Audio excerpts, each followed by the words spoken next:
नमस्कार विद्यार्थी भाइ बहिनीहरू, म तपाईहरुमाझ तपाईहरुकै कक्षा 11 को ऐच्छिक नेपाली अन्तर्गत पर्ने कथा खण्डमा रहेको दोस्रो कथा अर्थात् सुनामी कथाको वाचन लिएर उपस्थित भएको छु।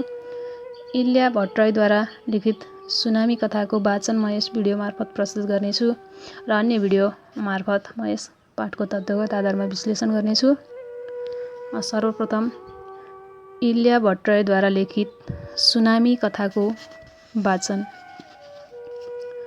सुनामी। क्रिस्टोफर अर्थात् मेरो 2 वर्षीय कान्छो छोरो क्रिसलाई मैले कम्मरमा बोकेकी थिएँ। जोनाथन 6 वर्षीय मेरो जेठो छोरो मेरो हात समातेर उसँगै पानीमा खेलिरहेको थियो। हामीहरू समुद्रको बगरमा बसेर त्यहाँ आउँदै जाँदै गरेका छालहरूसँग जिस्केर बसिरहेका थियौँ। डेभिड खोइ कता थिए, कुन्नी मैले उनलाई त्यहाँ देखिनँ। हामी पानीसँग जिस्किएर खेल्दै थियौँ। त्यतिकैमा पर क्षितिजमा समुद्रमाथि एउटा कालो पर्खाल देखियो। हेर्दा हेर्दै त्यो पर्खाल बढेर माथि आकाशमै छुन पुग्यो। त्यो पर्खाल दगुर्दै हामीनिरै आउँदै थियो। पहिले त त्यो बिहान त्यस बगरमा भएका हामी सबैले कुरै बुझेनौँ, तर पछि जब कुरो बुझ्यौँ त्यतिखेर ढिलो भइसकेको थियो। त्यो महाकाल रूपी पानीको पर्खाल त कालको रूप धारण गरेर हामीलाई आफ्नो आहारा बनाउन हाम्रो सिरैमा आइसकेछ। बगरमा बसिरहेका हामीलाई आँखा झिमिक्कै पर्न नपाई पानीले स्वात्तै बगायो। बालुवामाथि बसिरहेका हामी एकैचोटि पानीको सतहमा पुग्यौँ। क्रिस अझै कम्मरमै बेरिएको थियो अनि जोनाथनको हात मैले बेस्सरी च्यापेकी थिएँ। एकैचोटि चारैतिरबाट कोलाहलको आवाज मेरो कानमा ठोकियो। बगरमा बसेका, पल्टेका वा हिँड्दै गरेका ती सयौं मानिसहरू थाहै नपाइकन एक्कासी पानीमा पुगेका थिए। तिनीहरूको अत्यासको चित्कारले त्यो वातावरणमा अरू त्रास थपेको थियो। के भएको हो मैले बुझ्नै सकिनँ, तर पानीको त्यो प्रचण्ड वेगमा मलाई क्रिस र जोनाथन दुवैलाई थाम्न साह्रै गाह्रो भइरहेको थियो। पानीले हामीलाई विपरीत दिशातिर बगाउँदै थियो। त्यो तीव्र भेलमा मलाई आफैलाई थाम्न गाह्रो पर्यो। अब हामीहरूको मृत्यु अवश्यम्भावी थियो। मैले वरिपरि हेरेँ, डेभिडलाई कतै पनि देखिनँ। ऊ नजिकै भए पनि एउटा बच्चा उसको जिम्मा लगाइदिन्थे। तर मैले आफ्ना ती दुवै बच्चालाई च्यापेर राख्नै सकिनँ। दुवै बच्चाहरूलाई समाइराख्न मेरो दुवै हातमा बल नै भएन।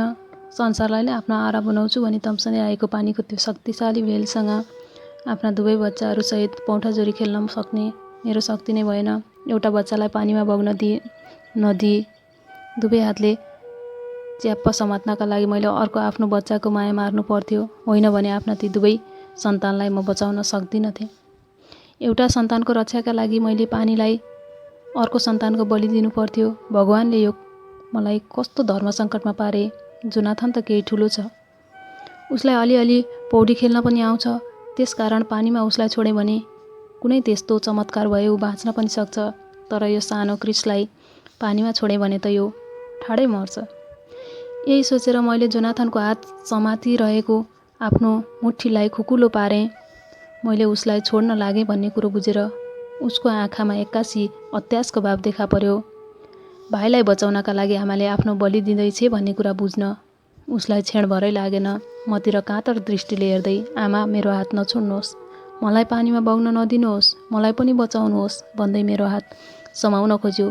पानीमा बग्दै गरेको आफ्नो असहाय छोराको कारुणिक पुकार सुनेर मेरो मुटु असङ्ख्य टुक्रामा टुक्रियो।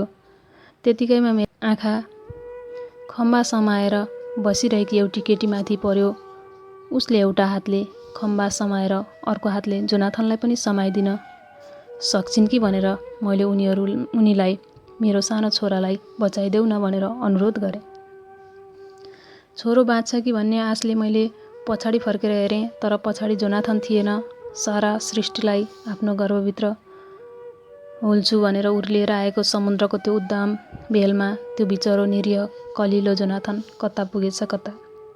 अत्यासले गर्दा मेरो निन्द्रा खुल्यो। ओहो, मैले फेरि पनि त्यही सपना देखेँ। कस्तो भीषण सपना। मैले के पाप गरेकी रहेछु कुन्नी।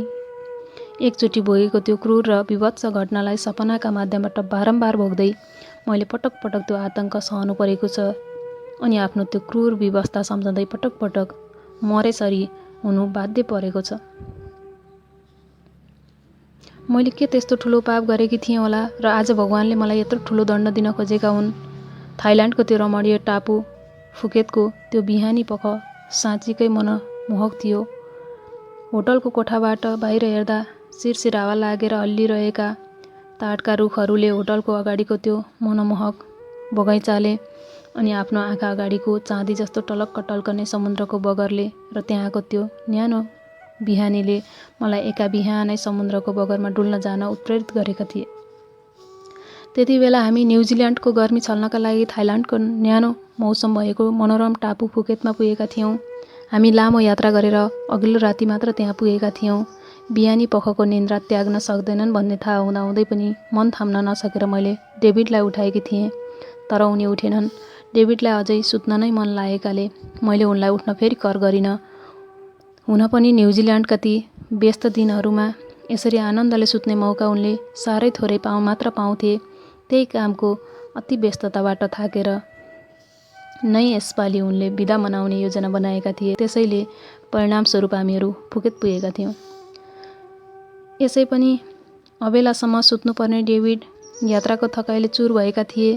फेरि जाडो महिनाको ओछ्यान छाड्न पनि उनीलाई गाह्रै लाग्यो होला, त्यसैले त उनले उठ्न अल्छी गरे। हुन पनि अझै हामी 5-6 दिन अरू त्यहाँ बस्दैछौँ भन्ने थाकेको मान्छेलाई जबरजस्ती किन उठाउनु भनेर उनीलाई नउठाइकन म मात्र बाहिर निस्कन लागेकी थिएँ। म उठेको थाहा पाएर जेठो छोरो जोनाथन र कान्छो छोरो क्रिस दुवै बिहानको मिठो निन्द्रा लाग्दै पनि मसँग बाहिर जान्छु भनेर उठे।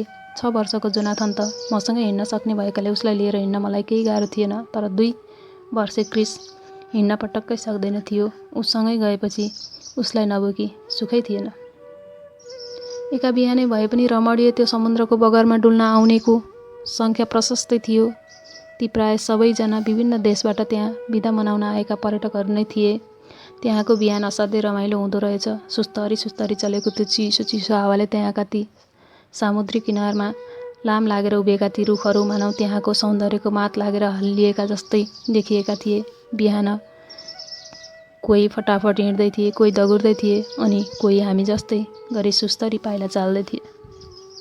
त्यहाँ आएका ती सारा आफ्नो सम्पूर्ण असङ्गति र विसङ्गतिलाई बिर्सेर त्यहाँको त्यो लठ्याउने वातावरणमा आफूलाई नै बिर्सिए झैँ गरी रमाइरहेका थिए। हामी पनि चञ्चल भएर त्यही बगरमा खेल्दै थियौँ। आफ्ना ती 2 नाबालकहरूसँग त्यो बालुवामा लडीबुडी खेल्दा म पनि तिनीहरूसँगै नाबालक झैँ देखिएकी थिएँ। कति रमाइलोसँग हामी एक अर्कालाई छुने खेल खेल्दै थियौँ। यतिकैमा त्यो सिँगै बगर नै एकैचोटि विस्मयले करायो। सबैजना एकोहोरेर आफ्नो आँखा अगाडिको समुद्रलाई हेर्न थाले। पर क्षितिजमा सिँगै समुद्रमाथि पर्खाल लासिएसरी एउटा ठुलो पर्खाल उभिएको थियो। त्यो पर्खाल मानौ आकाशै छुन खोजे चाहिँ गरी उचालिएको थियो। होइन, कहाँबाट आयो यत्रो त्यो पर्खाल? सबैको मनमा त्यही जिज्ञासा तुलबुलायो। अघिसम्म केही नभएको समुद्रमा अकस्मात त्यत्रो ठुलो पर्खाल कहाँबाट आयो? कतै ग्रिक पौराणिक कथाहरूमा चाहिँ त्यहाँ पनि समुद्रको अतल गहिराईबाट कुनै राक्षस पो उठेर आउन लागेको त होइन? आफूले कल्पना नै गर्न नसक्ने कुरो अहिले वास्तविकता भएर देखा पर्न लागेको त होइन? डेभिड हामीसँग नआई अल्छी गरेर सुतेकामा मलाई त्यतिखेर साँच्चीकै थकथकी लागेर आयो। धत्तेरी, डेभिडले यस्तो अलौकिक दृश्य देख्न नपाउने भए। त्यतिखेर त्यस बगरमा उपस्थित ती सयौं व्यक्तिहरूले आफूहरूले के दृश्य देखेको हो त्यो कुरो बुझ्नै सकेनन्। तिनीहरू विस्मत भएर त्यो पर्खाललाई हेर्न थाले। मैले पनि पहिले त त्यो कस्तो पर्खाल हो भनेर बुझ्नै सकिनँ। मलाई त कता कता त्यो दृश्य इलियडमा वर्णित समुद्रको बीचबाट राक्षस उठेको दृश्य जस्तै लाग्यो। त्यस्तो त के होला र भन्ने अविश्वासले मैले त्यो पर्खाललाई फेरि हेरेँ। हुन पनि त्यहाँ मैले राक्षसको जस्तो टाउको, हात जस्तो केही कुरो पनि देखिनँ। के होला त्यो? मेरो मनले आश्चर्य मान्यो। मेरो त्यो आश्चर्य धेरै बेर टिक्नै पाएन। मैले अरू केही सोच्नै नपाउँदै मैले मात्रै किन र त्यहाँ भएका ती सबैले केही सोच्नै नभ्याउँदै त्यो विकराल छालले हामी सबैलाई आफूमा समाहित गर्यो। जब हामीहरूले कुरा बुझ्यौँ त्यतिन्जेलसम्म ढिलो भइसकेको थियो। त्यो आततायी लहर, सुनामी हामीहरूको अस्तित्व एक गाँसमा निल्नका लागि हाम्रो टाउकोमा नै बज्रिन आइपुग्यो। एक्कासी त्यहाँ हाहाकार मचियो। आश्चर्य, विस्मात, आतङ्कको कोलाहल, कोकोहोलो र चित्कारको आवाजले त्यो मनमोहक बगर अशान्त भयो। हेर्दा हेर्दै दानवसरी मुख बाएर त्यो डरलाग्दो छाल त्यहाँ आयो, जसले त्यहाँ भएका सबैलाई जिब्रो लपलपाउँदै आफ्नो विकराल मुखभित्र हाल्यो। एकैछिन अघिको त्यो रमाइलो वातावरण क्षणभरमै कोलाहल, चित्कार र हाहाकारमा परिणत भयो। छिनभरमै एक क्षण अघिको त्यो सुरम्य र मनमोहक बगर समुद्रकै एउटा अंश भइदियो अनि अघिसम्म बगरमा भएका ती आनन्दित जीवनहरू हेर्दा हेर्दै कालको आहारा बन्न थाले। कुन चेतनाले हो कुन्नी मैले आफ्ना ती दुवै बच्चालाई पहिले नै दुवै कम्मरमा च्याप्पा पारेर बोकिसकेकी थिएँ। त्यसैले त्यो दुष्ट छालले हामीलाई एक्कासी हुत्याउँदा पनि दुवै बच्चाहरू मसँग नै थिए। म बग्दै थिएँ। घरिघरि छाल उर्लेर आएर हामीलाई पुरै छोप्थ्यो। पानीले भिज्दा भिज्दै क्रिस निलो भइसकेको थियो। जोनाथनको अवस्था पनि क्रिसकै जस्तो थियो, तर क्रिसभन्दा केही ठुलो भएको हुनाले ऊ आत्तिए तापनि आफूलाई होसमै राख्न सफल थियो। मेरो एउटै ध्यान थियो केही गरेर पनि आफ्ना यी दुई सन्तानहरू बचाउने। तर हुत्तिएर आएको शक्तिशाली छालसँग लड्ने मेरो क्षमता बिस्तारै गल्दै गइरहेको थियो। मेरो सारा शक्ति क्षीण हुँदै गइरहेको थियो। मलाई भने अब म मर्छु भन्ने पक्का भइसकेको थियो। मैले आफ्ना ती गलेका हातहरूले ती दुवै बच्चाहरूलाई च्याप्नै नसक्ने हुन थालेँ। एउटालाई बचाउनका लागि त्यसलाई दह्रोसँग समाउनु पर्थ्यो। त्यसो हुँदा मैले अर्को बच्चाको हात छोड्नु पर्थ्यो। त्योभन्दा अर्को उपाय मेरा सामु थिएन। उफ, यो कस्तो अग्नि परीक्षा लिँदै थिए भगवानले मेरो। मलाई के गरौँ भयो, तर धेरै बेरसम्म सोच्न समय नै थिएन। मैले जोनाथनको हात छोड्ने निधो गरेँ। जोनाथन केही ठुलो थियो, केही त्यस्तै चमत्कार भइदिएमा जोनाथन बाँच्न पनि सक्थ्यो। तर बिचरो 2 वर्षको क्रिसलाई त्यतिखेर पानीमा छोड्नु भनेको सोझै कालको मुखमा हाले बराबर हुन्थ्यो। मैले जोनाथनको हात बिस्तारै खुकुलो पारेँ। उसले बुझ्यो उसकी आमाले त्यो उर्लेर आएको कालको आहारा बनाउनका लागि आफ्नो बलि दिन लागि भन्ने कुरो। ऊ एकैचोटि आत्तियो। उसलाई विश्वासै लागेन। आफूलाई त्यति माया गर्ने आफ्नी आमाले आफूलाई त्यसरी कालको अगाडि छोडिदेलिन् भनेर ऊ अत्यासमा करायो, आमा मेरो हात नछोड्नुहोस्, मलाई पानीमा बग्न नदिनुहोस्। उसको कातर चित्कारले मेरो मुटु चटक्क चिरो। तर विडम्बना, त्यो पानीमा रुमलिने मलाई फुर्सद थिएन। आफ्नो छोराको मृत्युको शोक मनाउन मलाई समय थिएन। त्यतिखेर म बगिरहेकी थिएँ। जीवनका लागि मृत्युसँग सङ्घर्ष गरिरहेकी थिएँ। म कसै गरी पनि आफू बाँच्न चाहेकी थिएँ, किनकि म आफू बाँचेर नै आफ्नो अर्को छोरो क्रिसलाई बचाउन सक्थेँ। त्यतिखेर मेरो एउटै ध्यान थियो, क्रिसलाई बचाउने। कस्तो आश्चर्य, मलाई त्यतिखेर जोनाथनको सम्झना पटक्कै आएन।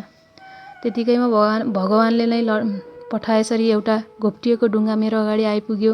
क्रिसलाई दाहिने हातले च्यापेरै म त्यसमा घोप्टिएँ। खोइ कति बेरसम्म हो ढुङ्गा पानीमा नै तैरिरह्यो। हामी त्यसैमा बेहोस जस्तो भएर घोप्टिरह्यौँ। समयको त कुरै के गर्नु र त्यो क्षण मेरा लागि त्यस समय पनि बेहास भइदिएको थियो। होसमा आउँदा तटरक्षक प्रहरी एउटाले मलाई, अर्कोले क्रिसलाई ढुङ्गाबाट उतारेर बिस्तारै पौडिँदै किनारमा ल्याए। क्रिस बेहोसी जस्तो थियो, तर किनारमा ल्याएको केही छिनमा नै उसलाई होस आइहाल्यो।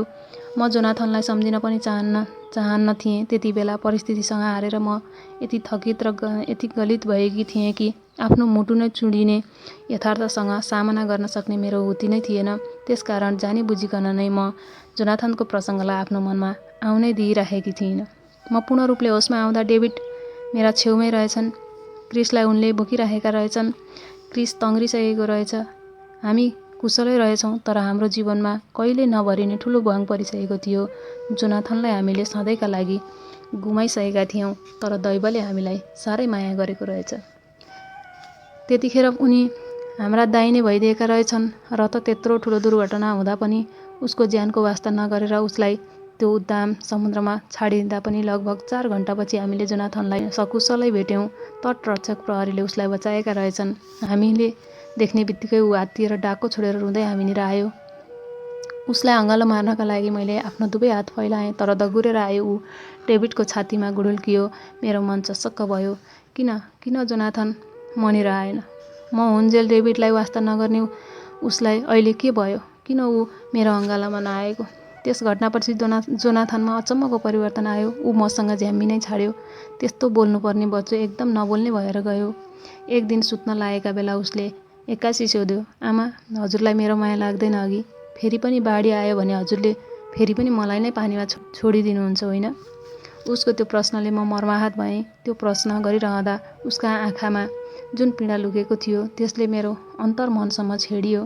मेरो बाबा, म कसरी बताऊँ मलाई तिम्रो कति माया लाग्छ भन्ने कुरो? तर परिस्थितिले मेरो यस्तो परीक्षा लियो कि म तिम्रो आँखाबाट उठ्नै नसक्ने गरी तल झरेँ। मातृत्वको परीक्षामा म असफल भएँ।